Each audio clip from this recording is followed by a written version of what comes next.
CE371 environment and pollution module 2. Module 2-ൽ air പൊല്യൂഷനെ കുറിച്ചാണ് പറയാനുള്ളത്. മുൻപ് ചെയ്തിട്ടുള്ള വീഡിയോ പോലെ തന്നെ ഈ ഒരു ടോപ്പിക്കിനെ കുറിച്ചുള്ള ഡീറ്റെയിൽഡ് ആയിട്ടുള്ള ക്ലാസ് അല്ല ഈ വീഡിയോയിലൂടെ ഉദ്ദേശിക്കുന്നത്. ഈ ഒരു മൊഡ്യൂളിലെ ഇമ്പോർട്ടൻ്റ് ആയ കാര്യങ്ങൾ എന്തൊക്കെയാണ് എന്നതിനെ പറ്റിയിട്ട് ഒരു ഐഡിയ കിട്ടാനാണ് ഈ ഒരു വീഡിയോ ഉണ്ടാക്കിയിട്ടുള്ളത്.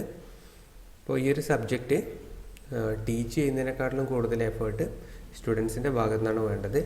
മീൻസ് നിങ്ങൾക്ക് ഓൾറെഡി അറിയാവുന്ന കാര്യങ്ങൾ തന്നെയാണ് ഇതിലുള്ളത്. അതുകൊണ്ട് തന്നെ തന്നിരിക്കുന്ന ആ നോട്ട്സ് വെച്ചിട്ട് കൃത്യമായിട്ട് പഠിച്ചു പോവുക. അപ്പോൾ ആ നോട്ട്സ് പഠിക്കുന്നതിന് മുൻപ് ഈ വീഡിയോ കണ്ടു കഴിഞ്ഞാൽ എന്തൊക്കെയാണ് അതിൽ നോക്കാനുള്ളത് എന്നൊരു ഐഡിയ നിങ്ങൾക്ക് കിട്ടും. Okay,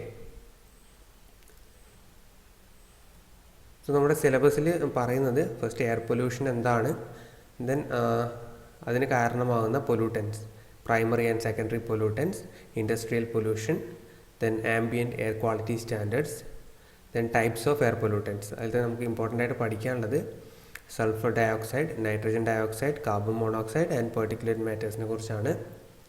and finally the effect of air pollutants on human, vegetation and environment. വളരെ സിമ്പിളായിട്ടുള്ള കാര്യങ്ങളേ ഉള്ളൂ, ബട്ട് ഇത് കൃത്യമായി നോട്ട്സ് വെച്ച് തന്നെ മനസ്സിലാക്കി പഠിക്കുക. So first is the definition for air pollution.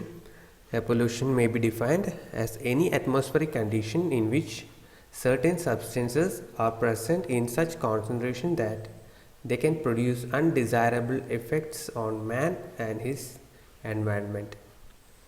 ഇപ്പോൾ എപ്പോഴാണ് എയർ പൊല്യൂഷൻ ഉണ്ടായി നമ്മൾ പറയാം?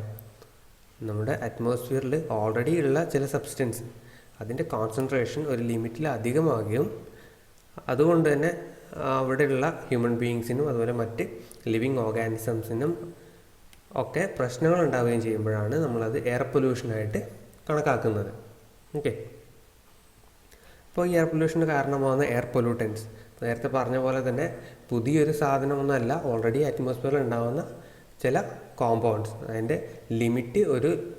അതിൻ്റെ കോൺസെൻട്രേഷൻ ഒരു ലിമിറ്റിൽ കൂടുതലായിട്ട് എക്സീഡ് ചെയ്യുമ്പോഴാണ് നമ്മളതിനെ പൊല്യൂട്ടൻ്റ് എന്ന് വിളിക്കുന്നത്. അപ്പോൾ അത് ഗ്യാസസ് ആയിട്ടുള്ള ഗ്യാഷ്യസ് സ്റ്റേറ്റിലുള്ളതുണ്ടാവും, സോളിഡ് ഉണ്ടാവും, ലിക്വിഡ് ഉണ്ടാവും. അപ്പോൾ അതിൻ്റെയൊക്കെ എക്സാമ്പിൾസാണ് ഇവിടെ പറഞ്ഞിരിക്കുന്നത്. ഗ്യാസസ് ആകുമ്പോൾ സൾഫറിൻ്റെ ഓക്സൈഡ്സ്, നൈട്രജൻ്റെ oxides, carbon monoxide, hydrocarbons etcetera. Then particulate matters ഉണ്ട് like smoke, dust, fumes etcetera. Then radioactive materials and many other things.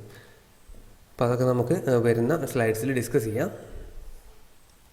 നേരത്തെ പറഞ്ഞ പോലെ തന്നെ എല്ലാ പൊല്യൂട്ടൻസിനും ഒരു മിനിമം വാല്യൂ ഉണ്ടാവും, അല്ലെങ്കിൽ ഒരു ലിമിറ്റ് ഉണ്ടാവും. അപ്പോൾ അതിൽ കൂടാത്ത അത്രയും കാലം അതൊരിക്കലും ഒരു പൊല്യൂട്ടൻ്റ് അല്ല. അപ്പോൾ എല്ലാ കോമ്പൗണ്ട്സിൻ്റെ ആ ഒരു ലിമിറ്റ് എക്സീഡ് ചെയ്യുമ്പോൾ മാത്രമേ അത് പൊല്യൂട്ടൻ്റായിട്ട് കണക്കാക്കുന്നുള്ളൂ. Next air പൊല്യൂട്ടൻസിൻ്റെ ക്ലാസിഫിക്കേഷനാണ്. വളരെ ബേസിക്കായിട്ട് ഇതിനെ പ്രൈമറി ആൻഡ് സെക്കൻഡറി പൊല്യൂട്ടൻസ് എന്നാണ് ക്ലാസിഫൈ ചെയ്തിട്ടുള്ളത്. വളരെ സിമ്പിളാണ് ഈ ഒരു ക്ലാസിഫിക്കേഷൻ. പ്രൈമറി പൊല്യൂട്ടൻസ് എന്ന് പറഞ്ഞു കഴിഞ്ഞാൽ ഒരു സോഴ്സിൽ പ്രൊഡ്യൂസ് ചെയ്ത് അവിടുന്ന് അറ്റ്മോസ്ഫിയറിലേക്ക് എമിറ്റ് ചെയ്യുന്ന ടൈപ്പ് ഓഫ് പൊല്യൂട്ടൻസിനെയാണ് പ്രൈമറി പൊല്യൂട്ടൻസ് എന്ന് പറയാം. ഓക്കെ, ഫോർ എക്സാമ്പിൾ നമ്മൾ വാഹനങ്ങളുടെ എക്സോസ്റ്റ് ഗ്യാസസ് അല്ലെങ്കിൽ ഫാക്ടറിയിൽ നിന്നുണ്ടാകുന്ന ഗ്യാസസ് അതൊക്കെ അവിടെ പ്രൊഡ്യൂസ് ചെയ്ത് അവിടെ നിന്ന് അറ്റ്മോസ്ഫിയറിലേക്ക് എമിറ്റ് ചെയ്യപ്പെടുന്ന പൊല്യൂട്ടൻസ് ആണ്. ഓക്കെ, അപ്പോൾ അതിൻ്റെ എക്സാമ്പിൾസ് ഇവിടെ തന്നിട്ടുണ്ട്. സസ്പെൻഡഡ് പാർട്ടിക്കുലേറ്റ് മാറ്റേഴ്സ്, സൾഫറിൻ്റെ ഓക്സൈഡ്സ്, നൈട്രജൻ്റെ oxides, carbon monoxide, carbon dioxide, volatile organic compounds, hydrocarbons, allergic agents, radioactive substances, കൂടാതെ മറ്റ് പല പൊല്യൂട്ടൻസും ഉണ്ട്. ഇപ്പോൾ ഇത്രയൊക്കെയാണ് അതിൽ വരുന്നത്. ഇപ്പോൾ നെക്സ്റ്റ് സെക്കൻഡറി പൊല്യൂട്ടൻസ്. നമ്മൾ പ്രൈമറി പൊല്യൂട്ടൻസ് പറഞ്ഞു, ഒരു സ്ഥലത്ത് പ്രൊഡ്യൂസ് ചെയ്ത് അവിടെ നിന്ന് അറ്റ്മോസ്ഫിയറിലേക്ക് എമിറ്റ് ചെയ്യപ്പെടുന്ന ടൈപ്പ് ഓഫ് പൊല്യൂട്ടൻസ് ആണ് പ്രൈമറി പൊല്യൂട്ടൻസ് എന്ന് പറയുന്നത്. പക്ഷേ സെക്കൻഡറി പൊല്യൂട്ടൻസ് എന്ന് പറയുന്നത് അങ്ങനെ ഒരു സ്ഥലത്ത് പ്രൊഡ്യൂസ് ചെയ്ത് അറ്റ്മോസ്ഫിയറിലേക്ക് എമിറ്റ് ചെയ്യപ്പെടുന്നതല്ല. അറ്റ്മോസ്ഫിയറിൽ ഓൾറെഡി ഉള്ള കോമ്പൗണ്ട്സ് തമ്മിലുള്ള റിയാക്ഷനോ അല്ലെങ്കിൽ അറ്റ്മോസ്ഫിയറിലുള്ള വാട്ടർ വേപ്പറൊക്കെ ആയിട്ട് ഇത്തരം കോമ്പൗണ്ട്സ് റിയാക്ട് ചെയ്യുമ്പോൾ അവിടെ പ്രൊഡ്യൂസ് ചെയ്യുന്ന പൊല്യൂട്ടൻസിനെയാണ് സെക്കൻഡറി പൊല്യൂട്ടൻസ് എന്ന് പറയുന്നത്. അതായത് നമ്മൾ നേരത്തെ വാഹനങ്ങളുടെ എക്സാമ്പിൾ പറഞ്ഞിരുന്നു.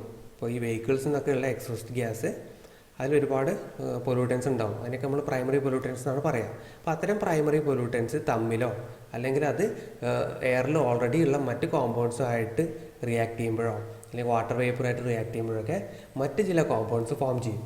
അത്തരം കോമ്പൗണ്ട്സിനാണ് സെക്കൻഡറി പൊല്യൂട്ടൻസ് എന്ന് പറയുന്നത്. ഓക്കെ, അപ്പോൾ അതിൻ്റെ ഡിഫറെൻറ്റ് എക്സാമ്പിൾസ് ഉണ്ട്. Sulphuric acid, particulate matters, compounds of water chemicals, smoke, അങ്ങനെ തുടങ്ങിയിട്ട് ഇതിൽ ഏറ്റവും ഇമ്പോർട്ടൻ്റ് ആയിട്ട് വരുന്നത് ഗ്രൗണ്ട് ലെവൽ ഓസോണും അതുപോലെ പെറോക്സി അസറ്റൈൽ നൈട്രേറ്റും ആണ്. ഇത് രണ്ടും ഡീറ്റെയിൽ ആയിട്ട് നമുക്ക് നോക്കാനുണ്ട്. അപ്പോൾ നമ്മൾ പ്രൈമറിയും സെക്കൻഡറിയും കണ്ടു. ഇനി ചില പൊല്യൂട്ടൻസിൻ്റെ കേസ് എടുക്കുകയാണെങ്കിൽ അത് ഒരു സ്ഥലത്ത് നിന്ന് അറ്റ്മോസ്ഫിയറിലേക്ക് എമിറ്റ് ചെയ്യപ്പെടുന്നുണ്ടാവും. അത് കൂടാതെ ഈ അറ്റ്മോസ്ഫിയറിലുള്ള റിയാക്ഷൻ വഴിയും അവിടെ ഫോം ചെയ്യുന്നുണ്ടാവും. ദാറ്റ് മീൻസ് ചിലത് പ്രൈമറി പൊല്യൂട്ടൻസും ആയിരിക്കും, അതേപോലെ തന്നെ സെക്കൻഡറി പൊല്യൂട്ടൻസും ആയിരിക്കും. ഇനി ഈ ഒരു ക്ലാസിഫിക്കേഷൻ അല്ലാതെ, ഈ പ്രൈമറി സെക്കൻഡറി എന്ന ക്ലാസിഫിക്കേഷൻ അല്ലാതെ ക്രൈറ്റീരിയ പൊല്യൂട്ടൻസ്, അതുപോലെ non criteria pollutants, hazardous air pollutants എന്നൊക്കെയുള്ള ക്ലാസിഫിക്കേഷൻസും വേറെ ഉണ്ട് ഈ പൊല്യൂട്ടൻസിന്. അത് നമുക്ക് വരുന്ന ഭാഗത്തൊക്കെ നോക്കാനുണ്ട്. Next one, photochemical reactions in atmosphere. ഇപ്പോൾ നമ്മൾ സെക്കൻഡറി പൊല്യൂട്ടൻസിൽ ഇമ്പോർട്ടൻ്റ് ആയിട്ടുള്ള രണ്ടെണ്ണം പറഞ്ഞിരുന്നു. That is formation of ground level ozone and peroxy acetyl nitrate. അപ്പോൾ ഈ രണ്ട് പൊല്യൂട്ടൻസും ഫോം ചെയ്യുന്നത് അറ്റ്മോസ്ഫിയറിൽ നടക്കുന്ന ഫോട്ടോകെമിക്കൽ റിയാക്ഷൻസിലൂടെയാണ്. അതായത് സൺലൈറ്റിൻ്റെ പ്രസൻസിൽ അല്ലെങ്കിൽ സൺലൈറ്റിൽ നിന്നുള്ള എനർജി ഉപയോഗിച്ചുകൊണ്ട് നടക്കുന്ന റിയാക്ഷൻസ് ആണ് ഫോട്ടോകെമിക്കൽ റിയാക്ഷൻസ്. അപ്പോൾ അതിലൂടെയാണ് ഗ്രൗണ്ട് ലെവൽ ഓസോണും പെറോക്സി അസറ്റൈൽ നൈട്രേറ്റൊക്കെ ഫോം ചെയ്യുന്നത്. First one is formation of ground level ozone. നമുക്കറിയാം ഓസോൺ ലെയർ നമ്മളെ അൾട്രാവയലറ്റ് റേസിൽ നിന്നൊക്കെ പ്രൊട്ടക്റ്റ് ചെയ്യുന്നുണ്ട്. ബട്ട് നമ്മുടെ അടുത്ത് ഓസോൺ വരികയാണെങ്കിൽ, അതായത് ഓസോൺ എക്സിസ്റ്റ് ചെയ്യുന്ന ഒരുപാട് മുകളിലായതുകൊണ്ടാണ് നമുക്ക് ഹെൽപ്ഫുള്ളായ കുറേ കാര്യങ്ങൾ ചെയ്യുന്നത്. പക്ഷേ ഹ്യൂമൻ ബീയിങ്സുമായിട്ടൊക്കെ അത് ഇൻട്രാക്ട് ചെയ്യുകയാണെങ്കിൽ ഓസോൺ നമുക്ക് ഹാംഫുൾ ആയിട്ടുള്ള ഒരു സാധനമാണ്. ഓക്കെ, അതുകൊണ്ട് തന്നെ ഗ്രൗണ്ട് ലെവൽ ഓസോൺ എന്ന് പറഞ്ഞത് ഒരു സിവിയർ പൊല്യൂട്ടൻ്റ് ആയിട്ട് കൺസിഡർ ചെയ്യുന്ന സാധനമാണ്. അപ്പോൾ ഈ ഓസോൺ എങ്ങനെയാണ് ഗ്രൗണ്ട് ലെവലിൽ ഫോം ചെയ്യുന്നത് എന്ന് ചോദിച്ചു കഴിഞ്ഞാൽ അതിൻ്റെ കെമിക്കൽ റിയാക്ഷൻ നമ്മൾ പറയണം. അപ്പോൾ കെമിക്കൽ റിയാക്ഷൻ ഓസോണിൻ്റെ ഫോർമേഷനുമായിട്ട് ബന്ധപ്പെട്ട കെമിക്കൽ റിയാക്ഷൻ എഴുതുകയാണെങ്കിൽ ഈ അവസാനം കാണിച്ചിരിക്കുന്ന ഈ രണ്ട് ഇക്വേഷൻസും മാത്രമേ അതിൽ വരുന്നുള്ളൂ. അതായത് അറ്റ്മോസ്ഫിയറിലുള്ള നൈട്രജൻ ഡയോക്സൈഡും സൺലൈറ്റിൻ്റെ എനർജിയും, HNO എന്ന് പറഞ്ഞാൽ സൺലൈറ്റിൻ്റെ എനർജിയാണ്, അത് രണ്ടും കൂടി ചേർന്നിട്ട് NO+ ഫോം ചെയ്യും. നൈട്രജൻ ഓക്സൈഡ് പ്ലസ് ഒരു ഓക്സിജൻ ആറ്റം ഫോം ചെയ്യും. അങ്ങനെയുള്ള ആ സിംഗിൾ ഓക്സിജൻ ആറ്റവും ഓൾറെഡി അറ്റ്മോസ്ഫിയറിലുള്ള ഓക്സിജൻ്റെ മോളിക്യൂൾ, വേറെ ഓക്സിജൻ O2 എന്നുള്ള രീതിയിലാണ് എക്സിസ്റ്റ് ചെയ്യുന്നത്. ഇപ്പോൾ നമ്മളിവിടെ ഫോം ചെയ്ത ഈ ഓക്സിജൻ്റെ ഒരു ആറ്റവും ഇവിടെ ഓക്സിജൻ്റെ മോളിക്യൂളും തമ്മിൽ ചേർന്നിട്ട് O3 ഫോം ചെയ്യും. ഓക്കെ, ഇനി M എന്ന് കാണിച്ചിരുന്ന ജനറൽ ടേമാണ്. അത് CO അല്ലെങ്കിൽ അങ്ങനെ ഏതെങ്കിലും ഒരു സബ്സ്റ്റൻസ് ആവാം. ഇപ്പോൾ ഒരു എക്സാമ്പിൾ ഇവിടെ കാണിച്ചിട്ടുണ്ട് CO+ 2O2 CO2+ O3. Okay, അതിൻ്റെ ഒരു ജനറൽ ടേമാണ് ഈ M എന്നുകൊണ്ട് ഉദ്ദേശിക്കുന്നത്. അപ്പോൾ ഈ ലാസ്റ്റ് കാണിച്ചിരിക്കുന്ന രണ്ട് ഇക്വേഷനാണ് ഗ്രൗണ്ട് ലെവൽ ഓസോൺ ഫോം ചെയ്യുന്നതിൻ്റെ ഇക്വേഷൻസ്. ഇപ്പോൾ ഇതിന് മുൻപ് കാണിച്ചിരിക്കുന്ന ഈ ഇക്വേഷൻ, അപ്പോൾ ഈ റിയാക്ഷന് മുൻപ് നടക്കുന്ന കാര്യങ്ങളാണ് ഇവിടെ കാണിച്ചിരിക്കുന്നത്. അതായത് ഇതിലേക്ക് ആവശ്യമായ CO2 എങ്ങനെ ഫോം ചെയ്യുന്നു, NO2 എങ്ങനെ ഫോം ചെയ്യുന്നു എന്നൊക്കെ കാണിക്കുന്ന ഇക്വേഷനാണിത്. ഇപ്പോൾ ഫസ്റ്റ് നമുക്ക് ഇവിടെ നോക്കിയാൽ ഇതൊരു ജനറലാണ്. ജനറലായിട്ടുള്ള ഇക്വേഷൻ ആദ്യം തന്നിട്ട് അതിൻ്റെ ഒരു എക്സാമ്പിളാണ് ഇവിടെ തന്നിട്ടുള്ളത്. അതുപോലെ തന്നെ ആദ്യം ജനറലായിട്ടുള്ളൊരു എക്സാമ്പിൾ തന്നിട്ട് അതിനൊരു ഇക്വേഷൻ തന്നിട്ടുണ്ടാവും. ഓക്കെ, അപ്പോൾ ഈ CO2 എങ്ങനെയാണ് ഫോം ചെയ്യുന്നത്, HO2 എങ്ങനെയാണ് ഫോം ചെയ്യുന്നത്, NO2 എങ്ങനെയാണ് ഫോം ചെയ്യുന്നത് എന്നൊക്കെയുള്ള റിയാക്ഷൻസാണിത്. എന്നിട്ട് അതൊക്കെ ഫോം ചെയ്തതിന് ശേഷമാണ് അത് നമ്മൾ റിയാക്ട് ചെയ്തിട്ട് ഈ ഗ്രൗണ്ട് ലെവൽ ഓസോൺ ഫോം ചെയ്യുന്നത്. So that is the formation of ground level ozone. Next one is the formation of peroxyacetyl nitrate. Peroxyacetyl nitrate അല്ലെങ്കിൽ നമ്മൾ സിംപ്ലി PAN എന്ന് പറയും. ഇതാണ് അതിൻ്റെ കെമിക്കൽ ഫോർമുല.